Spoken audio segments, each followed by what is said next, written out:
safety and guidance, this communication is monitored by the human government. Introduction. On this week's episode, an old relic gets an artificial upgrade by surgically implanting chips into his 60-year-old brain. Dave then learns all about different CPU sockets his PC hardware brings. For your safety and guidance, this communication is monitored by the human government. Chapter 1. Tools we need. Screwdriver. Screw bits, flathead and Phillips. Materials we need. Windex or non. Conductive cleaning products, a towel or cloth. Thermal paste. AMD Ryzen 2700 CPU 8. Core 3.6 GHz CPU. AMD Radeon Power Color 5500XT GPU. Corsair Vengeance 3600 MHz 32GB DDR4 memory. X2 Western Digital 3TB HDD, Corsair 500GB N.MVE M.2 driver, Kingston 500GB SSD for video editing, Deep Cool eShield full tower case, Corsair 750W silver rated PSU. For your safety and guidance, this communication is monitored by the human government. Chapter 2. We start by disassembling the old PC to salvage parts. I show Dave the difference between Intel's PGA ball grind array design and AMD PGA pin grid array. I also show him the difference between DDR4 and DDR3 RAM and the installation method. For your safety and guidance, this communication is monitored by the human government. Chapter 3. We then start to install the CPU into the socket. By pressing the level down and out, we then can lift the tension bracket. Notice there is a triangle and notch on the CPU and motherboard.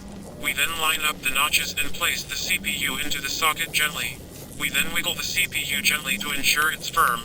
Then we cover the tension bracket on top of the CPU and close the level in the opposite way, then removing from the CPU. We then apply thermal compound on top of the CPU a rice size piece, then we mount the heatsink into the CPU. We then start to install the NVMe hard drive by lining up the notch at an angle, the pressing down and screwing.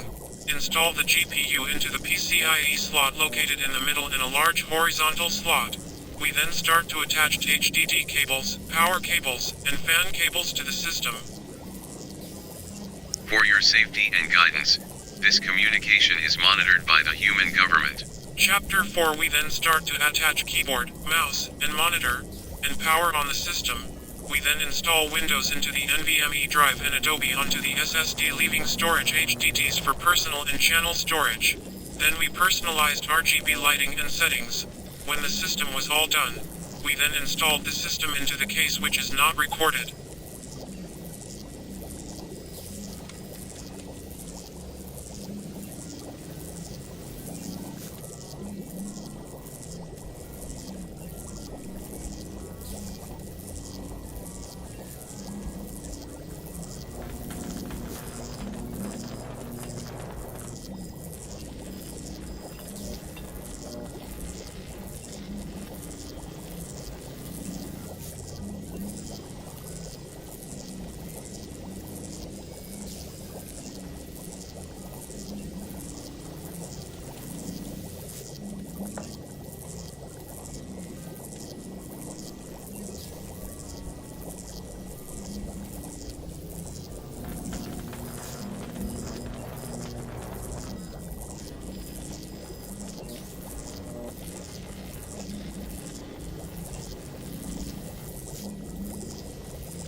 Don't forget to like and subscribe and follow us on all our social media accounts.